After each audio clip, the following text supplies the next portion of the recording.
대정부 질문 이틀째인 오늘은 외교, 통일, 안보 분야를 주제로 질의가 예정돼 있습니다. 당초 2시로 예정돼 있던 본회의가 저녁 7시로 늦춰졌는데요. 정치팀 김민영 기자와 함께 얘기 나눠보겠습니다. 김 기자, 오늘 대정부 질문이 5시간가량 늦춰졌습니다. 이유가 있습니까?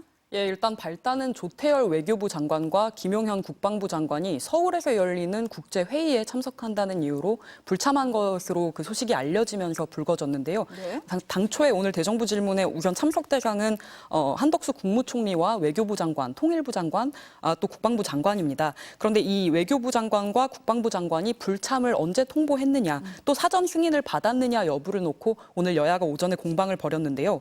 먼저 야권 의원들이 두 장관이 회의에 참석한다고 대정부 질문에 차관을 대리 출석시키는 것에 대해서 국회를 무시하는 것이냐, 헌법을 무시하는 것이냐고 반발을 했고요. 하지만 정부 여당이 이미 민주당도 사전에 동의한 사안이라고 바로 맞받아서 반박을 했습니다.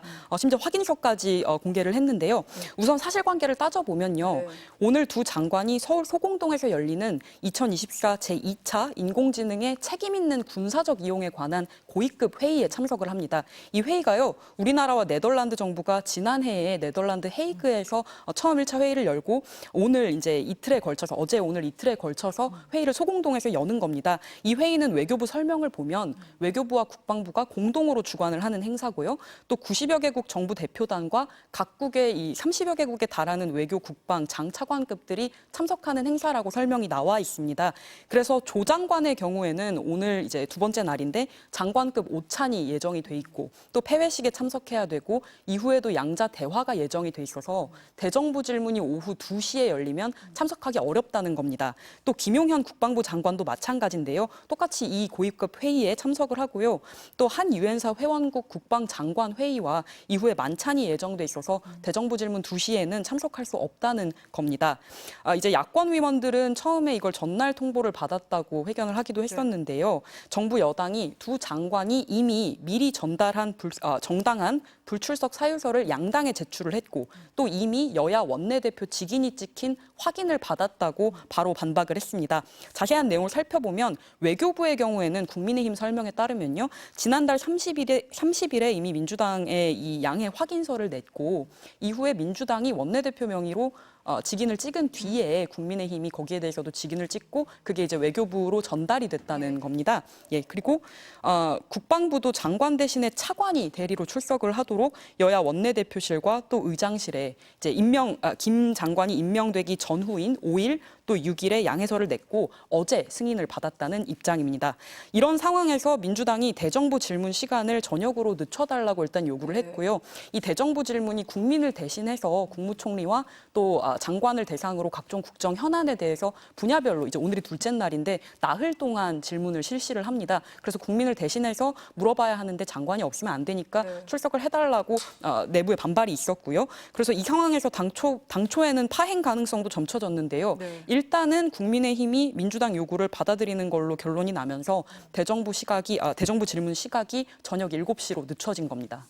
아니 근데 설명을 들어보면요. 사전에 다 양측이 인지는 하고 있었던 거 아닙니까? 근데 당일에 와서야 이렇게 양쪽이 막 공방을 벌인 이유가 사실 솔직히 국민 입장에서 보면 납득이 안 될 수도 있을 것 같아요. 입장이 이제 첨예하게 갈리는 부분인 것 같은데요. 그러니까 언제 통보를 했냐에 대해서 서로 입장이 다르다 뭐 이런 얘기인가요? 예, 처음에 오전 상황에서는 통보 시각이나 이 승인 절차를 놓고 약간의 공방이 있었고요. 다만 이제 민주당 야당 측과 야권 측의 입장은 이 행정적 절차 이후에도 어찌 됐든 장관이 일정을 끝내고 나서 참석을 할 수 있다면 저녁 시간에 기다려서라도 참석을 해서 질의를 하는 게 맞지 않겠냐는 입장이고 국민의힘은 그 과정에서 이제 오전에 이게 통보를 하듯이 어떤 사전 승인이나 절차를 거치지 않은 건 아니라는 식으로 공방이 오갔던 겁니다. 그래서 민주당이 이제 의원총회를 마친 뒤에 외교부 장관은 저녁 7시에 맞춰서 출석 가능하다고 했고 국방부 장관은 밤 9시쯤 오는 걸로 조정이 됐다고 밝혔는데요. 실제 어떻게 이루어질지는 이따가 이제 대정부 질문 상황을 좀 지켜봐야 될 것 같습니다. 예. 그럼 이제 오늘 둘째 날입니다. 오늘은 뭐 어떤 의제를 가지고 질문이 좀 오갈 걸로 예상이 되나요? 예, 우선 야당은 김형석 독립기념관장을 비롯해서 윤석열 정부에서 임명된 이 인사들을 둘러싼 뉴라이트 역사관 논란을 집중적으로 따질 걸로 보입니다.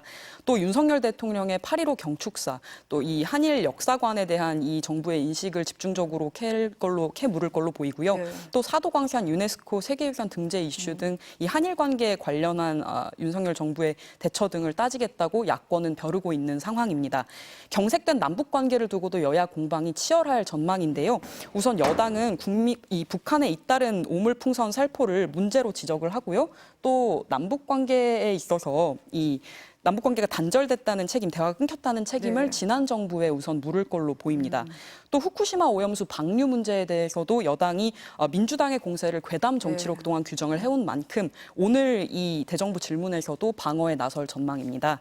여야 의원을 합해서 11명이 질문을 하고요. 네. 한 사람당 주어진 질문 시간이 12분이고 답변 시간까지 합하면 대략 20분 안팎으로 진행이 될 것 같은데요. 오늘 저녁 7시쯤 만약 예정대로 본회의가 네. 진행이 된다면 자정 전쯤 대정부 질문이 끝날 걸로 보입니다. 밤 늦게까지 진행이 된다. 이렇게 보면 되겠네요.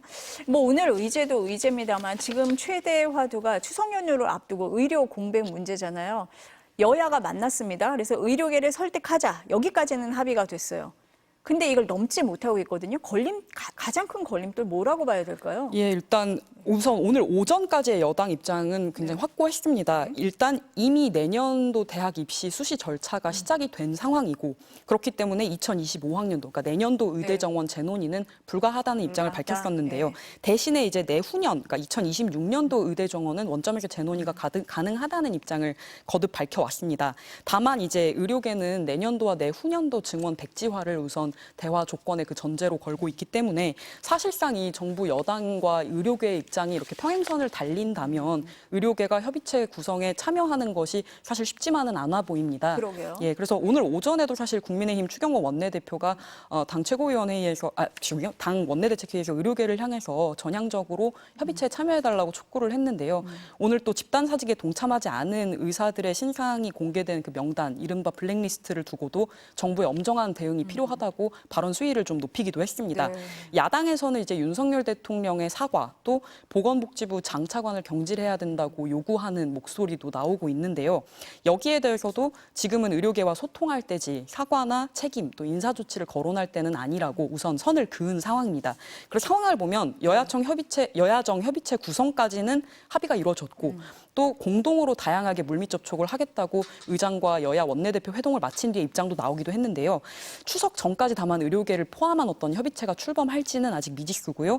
또 당장 대한전공의협의회 비상대책위원장이 SNS에 그 대한의협회장은 사직한 전공의나 휴학한 의대생을 대표하지 않는다. 그래서 어떤 테이블에서도 의협회장과 같이 앉을 생각이 없다고 뜻을 밝히기도 해서 의료계를 대표할 협의체에 들어갈 단체의 그 범위부터 또 목소리를 한데 모으는 것까지도 난항으로 남아 있고요. 다만 방금 들어온 소식을 보면 저희가 4시에 국민의힘 김상훈 정책위 의장이 기자 간담회를 한다고 합니다. 또 한동훈 대표가 오늘 오후에 기자들과 만나서 그 25년도 의대 정원 문제에 관한 질문이 나왔을 때 전제 조건을 걸 만큼 상황이 녹록지가 않다. 조건 없이 신속하게 협의체를 출범시켜야 한다. 이런 입장을 에둘러서 전하기도 했습니다. 그래서 또 이제 여야 의정 협의체 의제는 딱 하나 건강이다 이렇게 강조를 하기도 해서 네.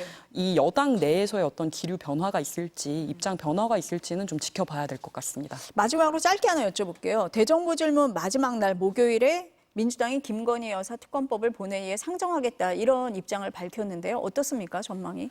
우선 야당 내에서의 그 김건희 여사 특검법을 목요일 본회의에 올리는 것을 놓고도 의견이 갈리고 있는 것 같은데요. 실제 본회의에 오르는 것에 대해서는 우선 국민의힘은 굉장히 확고하게 반대를 하고 있습니다. 국회 관행상 우선 대정부 질문 기간에 본회의에 합의되지 않은 안건을 상정해서 처리하는 것 자체는 절대 불가하다는 입장이고 또 김건희 여사 특검법에 대해서도 이건 정쟁용 특검이라는 입장을 명확히 하고 있기 때문에 상당한 충돌과 여야 간 강대강 대치로 국면으로 접어들 가능성이 있다고 보입니다. 그러니까 아직까지 의사일정 합의는 되지 않은 예. 그런 상태라고 봐야겠네요. 네. 네. 김민영 기자, 오늘 대정부 질문에 대한 설명 잘 들었습니다. 감사합니다.